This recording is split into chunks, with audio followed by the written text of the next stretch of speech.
Overview of Microsoft 365 Setup. Welcome to M365 Professional.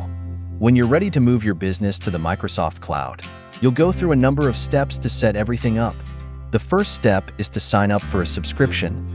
Find Microsoft 365 Business Premium on the web and go through the steps to set up an account.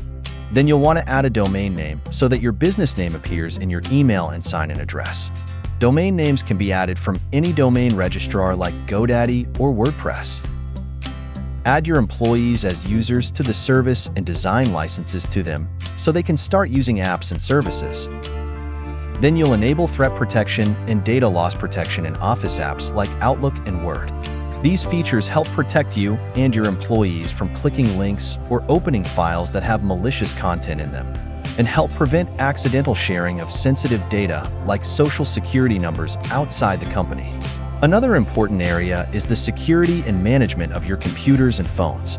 The default settings enable encryption, passcodes, and device policies that help prevent cyber threats for all employees. To take full advantage of Microsoft 365 Business Premium security device and app management features, you'll need to upgrade all your PCs to Windows 10 Professional. The upgrade is free. If you're currently running a Pro version of Windows, connect your PCs to the Microsoft 365 Work account to create a managed device experience. Now you can start using productivity apps like Teams, Word, and Outlook. If you have email and documents from a previous provider, you can migrate them to Microsoft 365. When you install Office apps on your phones, you'll also set up security so that Office app data is managed by your company.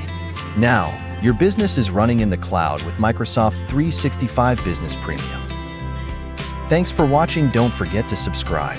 M365 Professional. Check out more content here.